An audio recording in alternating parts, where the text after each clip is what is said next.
Tienen las cefalosporinas un núcleo 7 aminocefalosporánico, tanto las naturales como las sintéticas, y vamos a ver que dependiendo del grupo específico hay algunas características particulares que debemos tener.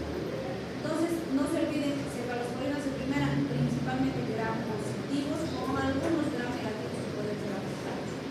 No tienen eficacia frente a hemófilos, ¿sí? Entonces, si el organismo que estábamos queriendo tratar es hemófilos, influenza, no tenemos buena eficacia, ¿sí? En el caso de las dosis, vamos a ver de la cefalexina, que es de 250 a 500 miligramos cada 6 horas, y en los niños de 10 a 25 miligramos por kilogramo dosis cada 6 a 12 horas.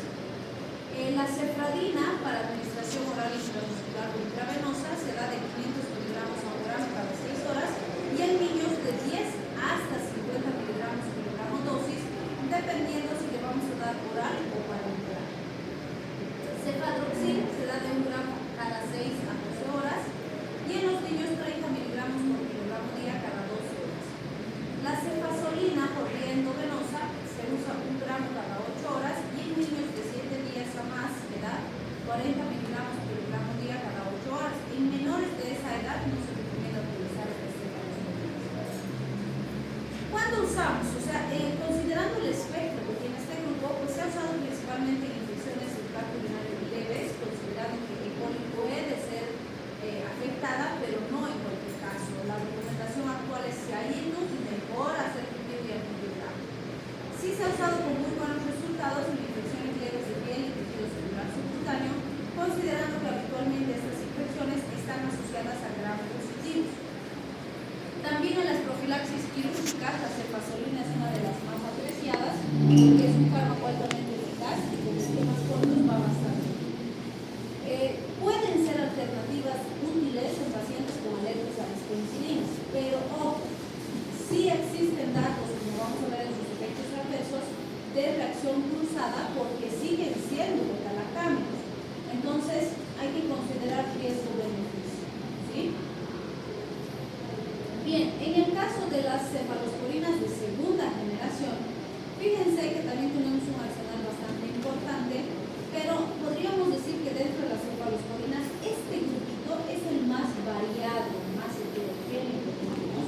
¿Por qué? Todas son de segunda generación, pero entre fármaco y fármaco tienen diferencias significativas que debemos recordar, ¿sí? Entonces, primero, este grupo se ha creado tratando de mejorar algunas características de las de primera generación, vale decir, mejorar la cobertura frente a gram negativos. Y ciertamente se ha mejorado la cobertura frente a gram negativos, pero varía dependiendo del fármaco específico que estemos hablando. Por ejemplo, si hablamos de cefonicid, cefamandol y cefuroxima, que los dos primeros se usan parenteral y la segunda se usa oral, estas tres son altamente activas frente a hemófilos, que acuérdense, cefalosporinas de primera generación hemos dicho, no sirve para hemófilos, pero esta sí así, ¿sí? Entonces se ha logrado mejor cobertura ahí. También tenemos alta eficacia frente a conococo, cepas de Enterobacter y proteus, conservando la actividad frente a cocos gram positivos, vale decir, hemos mejorado con gram negativos, pero hemos conservado la eficacia frente a gram positivos, ¿sí? Estas tres no sirven si mi cepa es bacterioides. Entonces, fíjense, cubre mejor hemófilos y algunos otros gram negativos, mantiene eficacia de gram positivos, pero no cubre bacterioides, ¿sí? Ahora, cefamicinas, ahí están la cefoxitina y el cefotetan, siguen siendo de segunda generación, ¿sí? Cubren hasta el 80% de bacterioides. Pues fíjense, estas tienen una propiedad que no tenía el anterior grupo de segunda generación. Entonces sí cubren bacterioides fragilis y además son las únicas cefalosporinas de este grupo que son útiles frente a anaerobios. Y esa es una característica súper útil de estas cefamicinas. Pero, fíjense, no cubren hemófilos, que las anteriores hemos dicho que cubrían bien hemófilos, y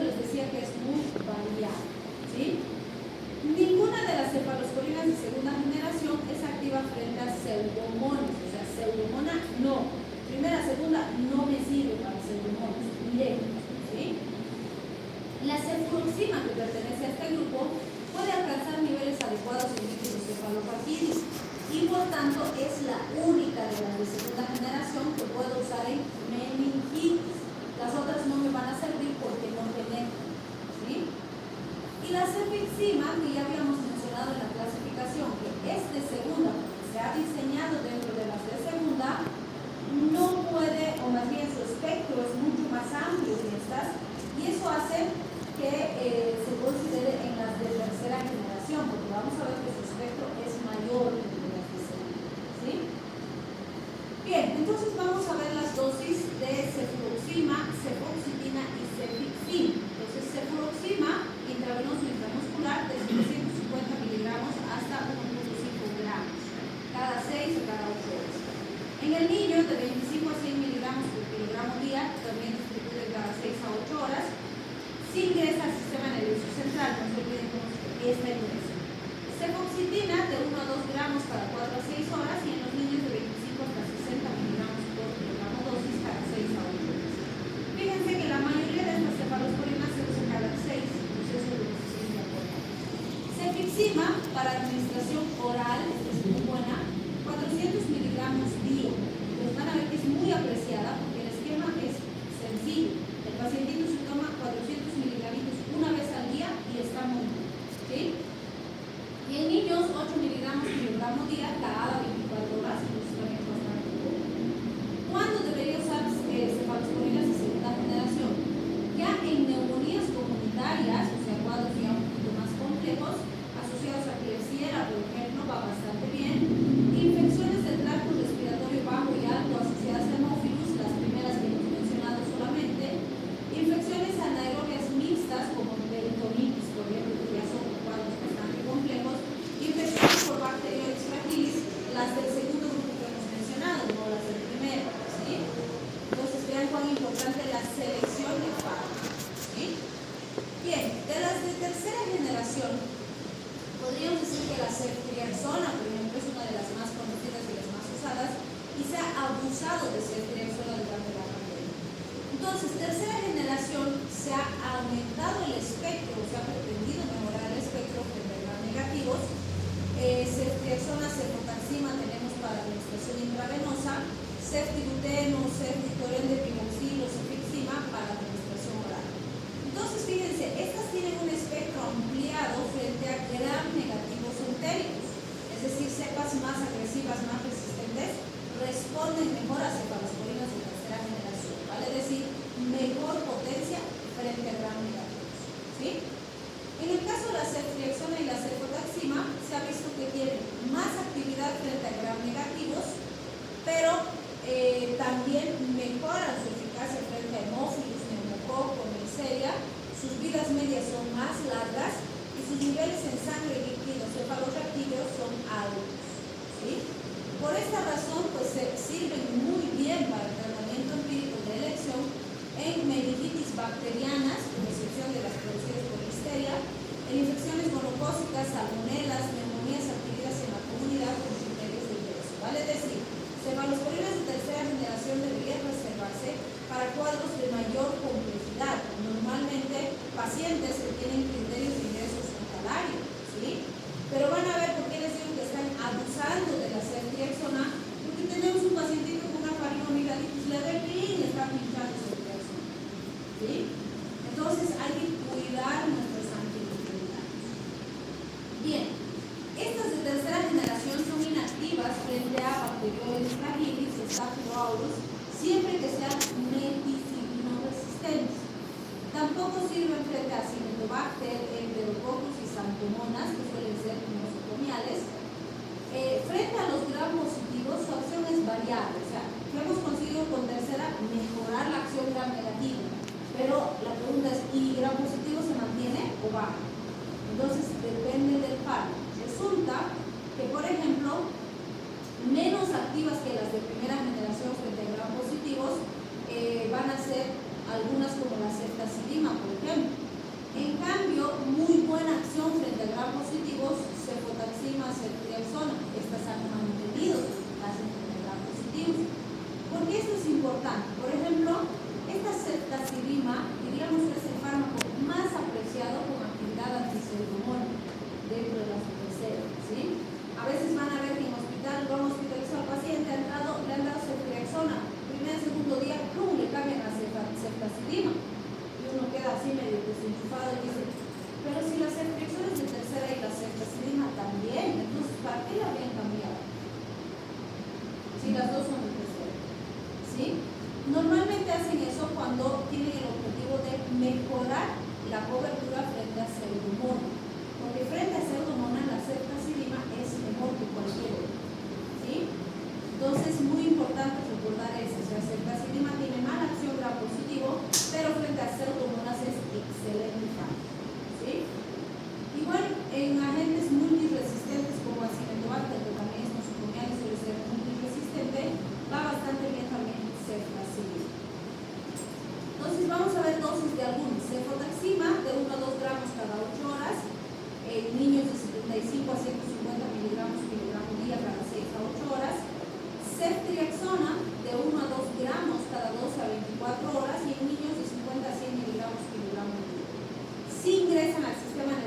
mayoría de ellas, y esto es bien importante. Cefoperazona y ceftriaxona se excretan por vía biliar. ¿Por qué esto es importante? Porque pueden generar estasis biliar, es decir, hacen que la bilis se vuelva más espesa y circule más lento. Entonces podrían incluso producir ictericia en el paciente, o si el paciente ya tiene una polilitiasis o algún problema en vías biliares, puede empeorar si usa estos antibióticos. ¿Sí? Entonces, con ceftriaxona y cefoperazona, mucho cuidado con las estasis biliares. ¿Sí? Bien, de cuarta generación, si bien hay otros fármacos más, nos vamos a enfocar solamente en cefepima. Entonces, cefepima tiene mayor actividad frente a cocos gram positivos que los de primera y mayor actividad frente a enterobacterias y pseudomonas que las de tercera generación. Vale decir, algunos autores dicen cuarta generación es como si hubiéramos logrado hacer un híbrido entre las de primera y de tercera generación, porque tiene mejor actividad gram positiva que las de primera y mejor actividad frente a algunos gram negativos que las de tercera. Entonces, se han juntado las ventajas de los dos grupos. ¿Sí? Se indica como monoterapia en neumonías intrahospitalarias graves, neutropenias febriles. No se debe administrar si el laboratorio nos dice que es una cepa BLE o una cepa BLEA. ¿Se acuerdan qué es BLE y BLEA? Sí. ¿Qué es?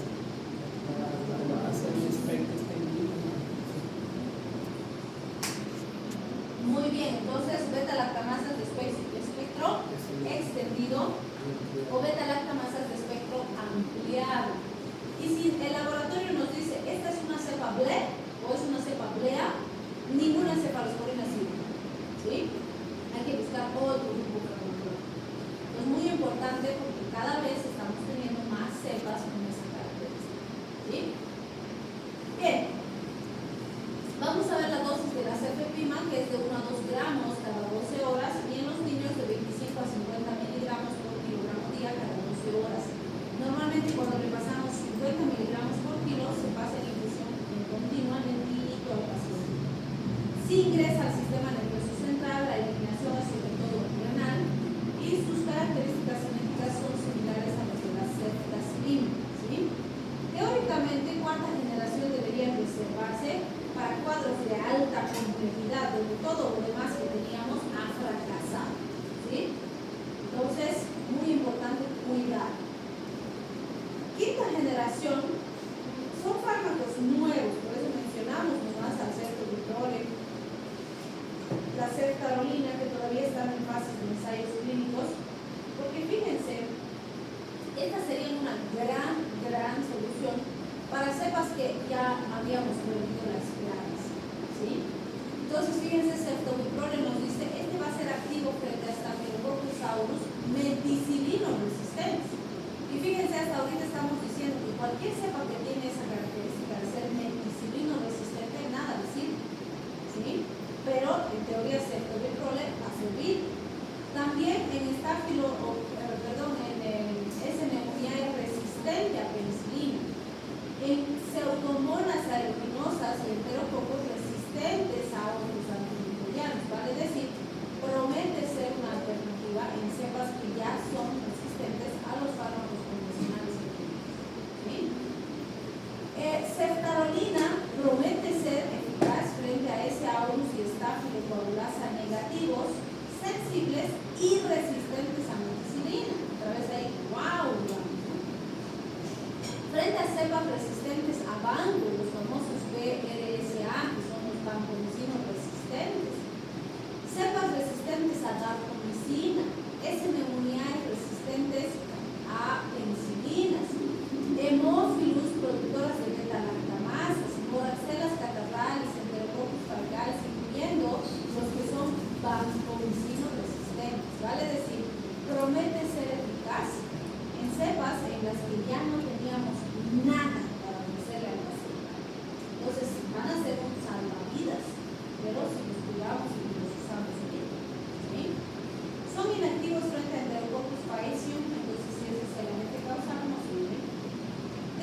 de este grupo vamos a ver que puede haber reacciones de hipersensibilidad, que fíjense, nos dicen cerca del 5%, no es muy alto, pero siempre les digo, no se dejen engañar por el numerito, aunque fuera 1%, ¿qué quiere decir? Que hay riesgo. Entonces ustedes siempre tengan cuidado, estén listos para resolver cualquier complicación de hipersensibilidad, ¿sí? Reacciones cruzadas con penicilinas varía. Hay autores que nos dicen 5%, otros nos dicen 15%, otros hasta 24%. Pero otra vez les digo, el numerito no es significativo, lo que importa es que hay riesgo. Entonces, si son alérgicos a las penicilinas sus pacientes y pueden usar un grupo que no sea cefalosporina, mejor usen otro grupo, un macrobólico, una somaxilidón, usen otro grupo, si hay menos riesgo. Ya, si no pueden usar otro y solo este pueden usar, revisen bien el riesgo de beneficio. Bien, también se ha descrito nefrotoxicidad, sobre todo con las de primera generación, principalmente cuando se las asocia a los aminoglucósidos. Van a ver cuando veamos aminoglucósidos que esos son potencialmente nefrotóxicos y ototóxicos. Entonces, si se los usa juntos, que es común que se use cefalosporina con aminoglucósido, beta-lactam con aminoglucósido, entonces se potencia el riesgo de toxicidad.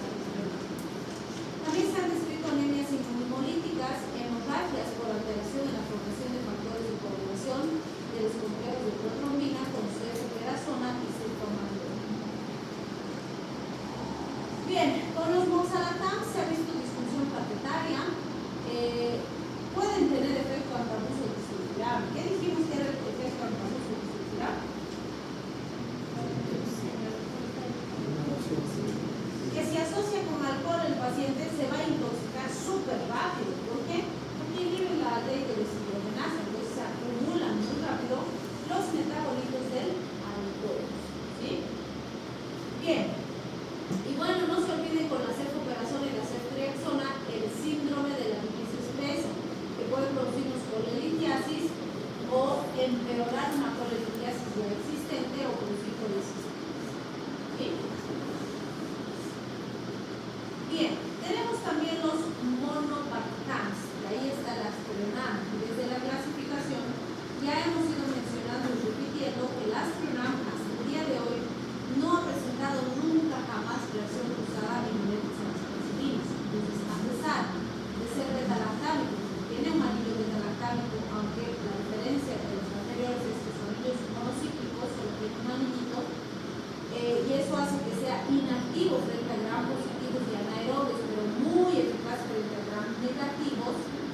Entonces, es un fármaco bastante útil, se puede combinar con aminoglucósidos, pero hasta el día de hoy lo más importante es que nunca jamás se ha reportado reacción cruzada de sensibilidad con penicilinas. Entonces, si tengo un paciente alérgico a las penicilinas, esta es una excelente alternativa. ¿Sí? Bien, se usa de 1 a 2 gramos cada 8 horas. En niños de más de un mes, 120 miligramos por kilogramo día cada 6 horas, pero esto es muy importante, no existen antecedentes científicos que demuestren su seguridad en niños, ¿sí? Entonces, riesgo-beneficio, hay que analizar muy bien si vamos a usar el paciente. Y la eliminación es sobre todo renal. Se ha visto como efectos adversos exantemas cutáneos, elevación de aminotransferasas celulares, pero nada más. Bien, también tenemos las carbapenemas. Cuando hablamos de las carbapenemas, que ya son otros beta-lactámicos, otros inhibidores de la regularidad, hablamos de imipenem y meropenem. Imipenem es uno de los más conocidos y ampliamente utilizado en el hospital, ¿sí? Estos tienen mayor espectro, mayor potencia frente a gram positivos o gram negativos respectivamente. Es decir, en el caso del imipenem se ha visto que es más activo frente a pocos gram positivos. El meropenem es más activo frente a bacilos gram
acción por la dipeptidasa renal. Resulta que nosotros tenemos dipeptidasas a nivel de nuestros riñones y cuando tomamos el imipenem, llega al riñón, la dipeptidasa destruye al imipenem y ya no sirve.